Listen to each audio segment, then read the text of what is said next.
Hello, I'm now starting episode 3 of Shadow and Bone. As with all the episode reactions, there will be spoilers here. There will also be, I guess, spoilers for the books, potentially, if I'm comparing anything to the books. Also, please do not comment any spoilers in the comments for any episodes beyond episode 3 if you've already watched farther. This one's called The Making at the Heart of the World, which has me pumped. Let's do it. Okay, Genya, perfect.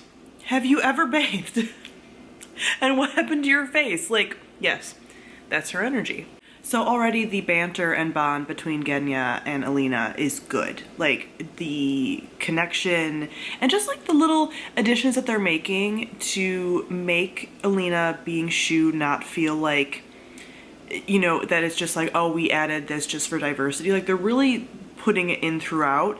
And that's another way that they're bonding, because she's like, I don't care about your background or what your eyes look like or anything. And, you know, like, I don't pick my staff, they suck, and all of that. And even, like, looking at her face, like, and I'm not going to go into spoilers for, like, this book, but the way she would look later I can already, like, kind of see it with this woman's face. It's crazy. She's been on screen for, like, 2 minutes, and I already can see, like, the friendship forming between the two of them. It is so interesting how they're integrating the Six of Crows stuff with the Grisha stuff. So they just showed Nina and how she was working with the Conductor on smuggling people, like, in and out, because she thinks Grisha shouldn't be forced to serve if they don't want to. But the whole thing is that she was part of the Grisha army and, like, a pretty, I would say, loyal soldier there for a bit. So yeah, the fact that they're changing this up and this is where she's going to meet Matthias and this is how they're going to get her is an interesting twist to all this. I have a very demanding cat. But the Darkling Powers, they look really, really good. And I can't wait until, again, different power things that come into play later in the other books come into play, because that's gonna look awesome. So here's another scene where they're gonna show off her powers. So I figured now's the time for a live reaction, correct?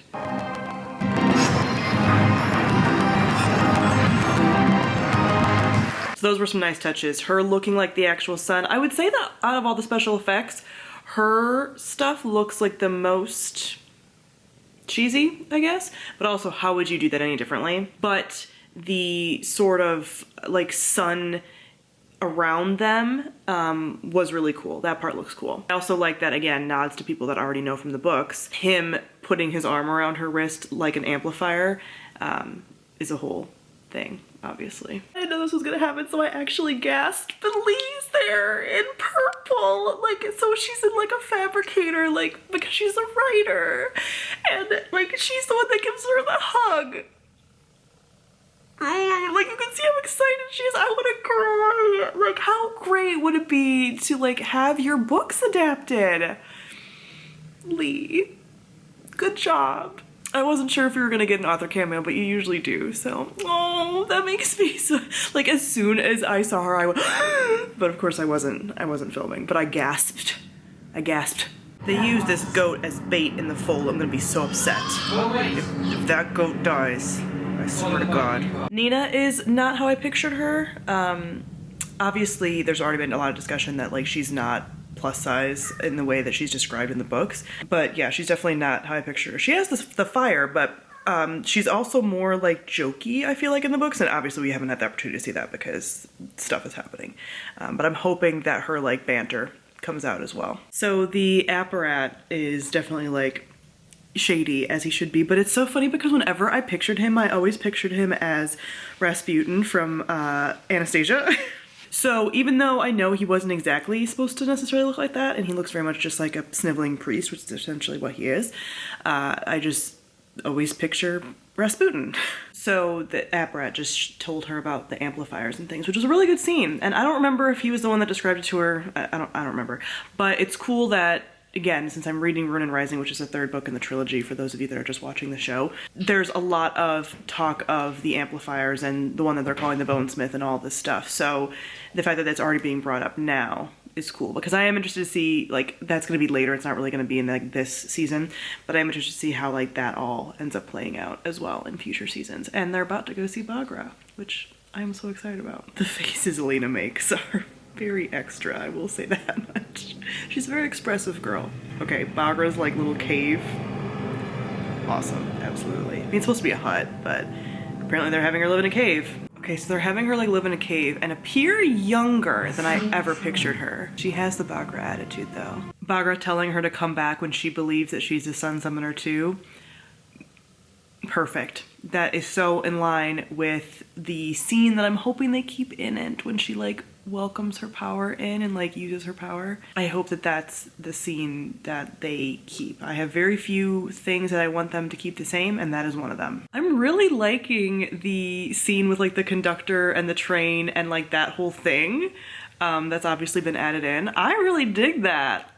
Just the whole idea. It's very steampunky and I'm really into that. This conductor is like one of my favorite like side characters. He's like telling Jesper to hug the goat for comfort. Jesper is the character I relate to most. Not with the gambling, because the gambling, no. Not with the sharpshooting, because I can't do that either. But I want to hang out with a goat. A goat would soothe me. Jesper shooting the Volcra while holding the goat is like such a mood. I cannot get over it, how much I love this. Okay, end of episode 3.